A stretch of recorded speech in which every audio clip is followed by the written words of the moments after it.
Everything is not going to come to you all at one point. So putting one foot in front of the other is the most important part of the journey. We don't think about the process, we think about the end goal. So I want you to think about the process and enjoy it along the way.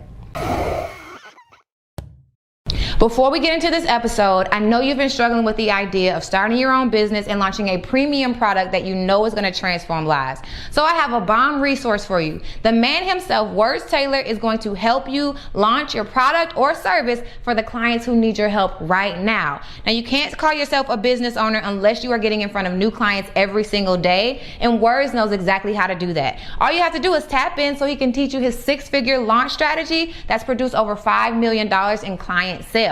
So all you have to do is go to highticketlaunchsecrets.com. That's highticketlaunchsecrets.com and get into the free training. It's happening this week. So go to highticketlaunchsecrets.com and let's get into the episode. Welcome to another episode of the Work and Play Podcast. I'm your host, Arylle Young. And today, y'all see, we switching up a couple things. So bear with me as the show continues to grow. If you're listening to the Work and Play Podcast, y'all will see my new setup. I'm elevating as we speak, and I'm super excited for some of the new things that you guys are going to see along the way. So we're here in 2022, and I've been able to be a podcaster for a couple months now, and I've learned a few things. But along the journey, I think it's important that we start back from the beginning so that we know why we're here. On the Work and Play Podcast, I like to talk about corporate professionals who are making their transition into entrepreneurship, and the resources that you need to make that leap are all around spiritual, physical, emotional, mental, intellectual growth that you need as a person to grow. It's funny that as I learn some of the parallels of just human development, I am exposed to these things as I become more and more of an entrepreneur. Now, everyone doesn't have to be an entrepreneur to be their best self, but that's just the journey that I'm on. So for those of you guys who intend on taking this leap, and for those of you, for a lot of people, I do think it's a leap. I want to be able to share a little bit about how my journey went, and then you'll be able to see, like, draw some connections between my story and the guests that you are exposed to, so that you can understand how to make some changes and grow and decisions in your life. So starting back with my exit out of corporate, why did I leave in the first place? I would like to start by saying I didn't want to be an entrepreneur from the beginning. I simply wanted to just be more of myself, and in the position that I was in, I didn't necessarily feel like I could do that. So the first step that I always talk about in my coaching program is knowing your options. Like, how do you actually feel, like, how do you get out of that feeling of being stuck?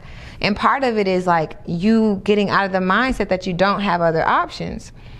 I was literally in a space where I just felt like the job that I had was all that was available. I developed a skill set for 10 years in data analytics, and I felt like the walls were closing in on me.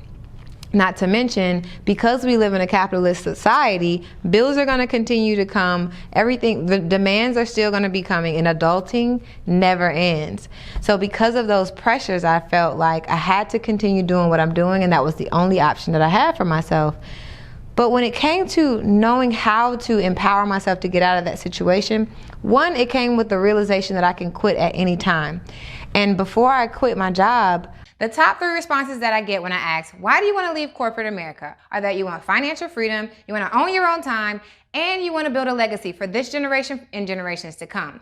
Now, this is not a solo job. In order to transition from your 9-to-5 into entrepreneurship, it's going to take community and it's going to take resources. And I've created the community of pioneers who are going to wrap around you and help you make that transition successfully. So if you're interested in leaving your job, go ahead and click that information below. Let's get into the community and let's transition from your 9-to-5 into entrepreneurship successfully.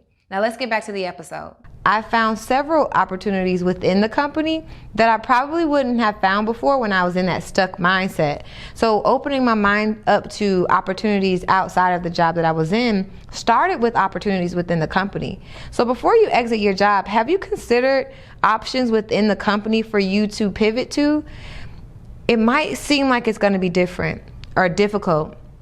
I had people reach out to me when I made my transition from one completely different department, like an industry, to the next, and they wanted to know, how did I do that? How did I shift from marketing to revenue management? Part of it was knowing my story and knowing how my skill sets connected to the next department. So even though I was in marketing, it's a very qualitative department, it's more creative on the outside, I was in a data-driven role. And even though I didn't have as much experience when it came to communication in my role, I had communication opportunities as a leader in creating the career readiness program, and then being able to communicate how my communication skills, my relationship development skills, and my data analytics skills applied to understanding revenue data, and then being able to communicate that to broader audiences, whether that's leadership or to the department. Those are skill sets that I was able to understand about myself and then communicate them to anyone. This is part of the journey that a lot of times people forget. We want to leave corporate and go straight into entrepreneurship, but you haven't actually explored all possibilities where you currently are. Having a mindset of gratitude is one of those things that helps you open your mind up to the possibility that maybe I can stay and prepare myself for what's to come.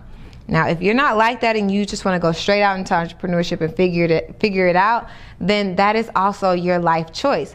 But there are going to be steps along the way that can be guided or cannot be. And without guidance, it just makes your journey a lot harder, and it doesn't have to be that way. So listen to me when I say, think about where you are right now and decide. Really, not even decide. Explore the opportunities that are available to you right now, and then understand how that vision or possibilities, how that petri dish of possibilities, shall we say, expands from not just the different departments that are surrounding yours, but to company-wide positions, and then to volunteer opportunities, and even to your passions. We talk about creating a company with our passions, right? Profiting from our passion. There's a long road before your passion becomes your business, and then for you to truly be able to just enjoy your passion 100%. Now, there are some people, I'm sure, who have just started some type of arts and craft business, and it just took off from there and it never turned into work. But because we live in a capitalist society, even your passion, developing that into a business, will eventually start to be work. And it no longer is like a passion or a hobby. It's now something that keeps the light on. So as you go through that journey, exploring your options before you lock into one thing is what I'm hoping that you get from this point. I'm extremely passionate about helping corporate professionals transition into entrepreneurship.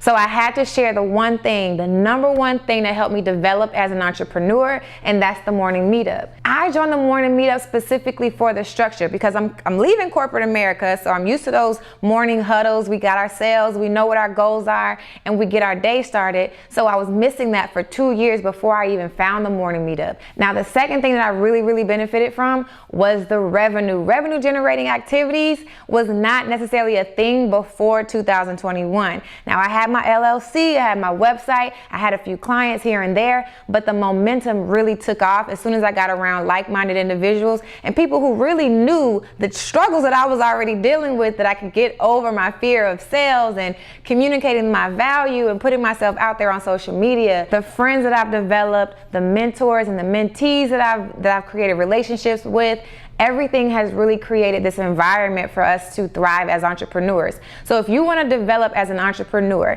you're leaving corporate America and you're trying to figure out, how do I get my footing in entrepreneurship, then the morning meetup will definitely be a game changer for you. You can learn with us, you can grow with us. And I didn't even mention that we have a book club. Join us in the community. Let's get started today. You will not regret it.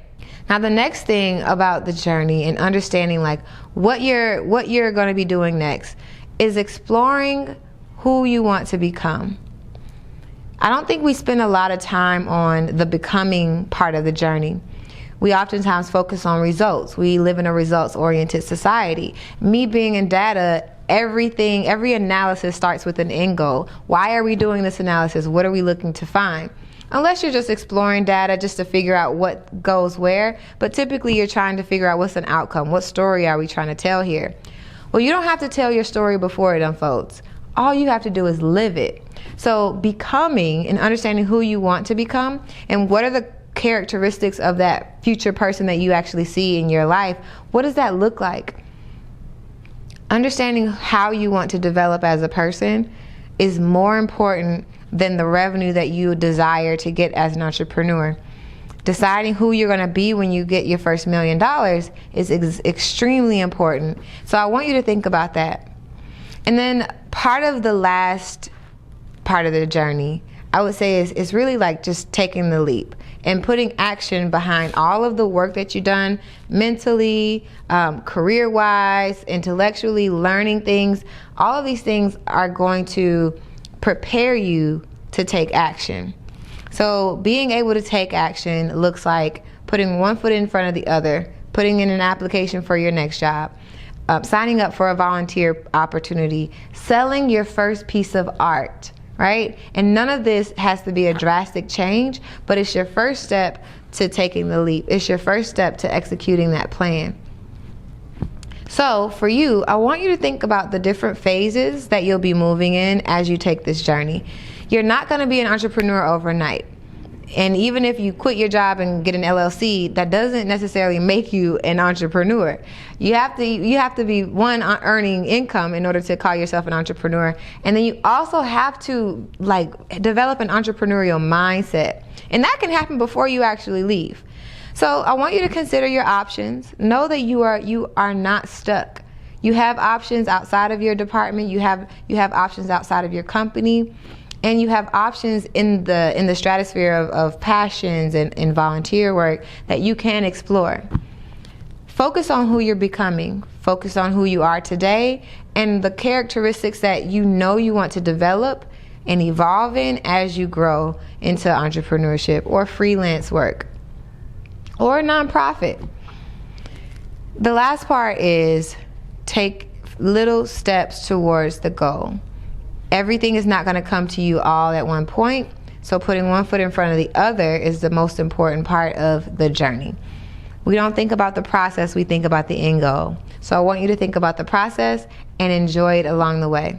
Hey guys, it's Arylle from the Work and Play podcast. If you're getting any value from this channel, and I mean anything from the tutorials to the podcast to the random videos that you see on this channel, then I just ask that you do one thing. Please subscribe. Subscribe and share this to anyone that you think this resonates with, and drop a comment below so I know what other things that you want to see next. Now let's get back to the episode. If you need support through that journey, we are here for you. I look forward to connecting to y'all. Thank y'all for listening to this episode of the Work and Play podcast. It didn't take that long, but I need you to think. This is a thinking episode. So let me know what you think in the comments below. I look forward to connecting with you, and I'll talk to you next week. Peace.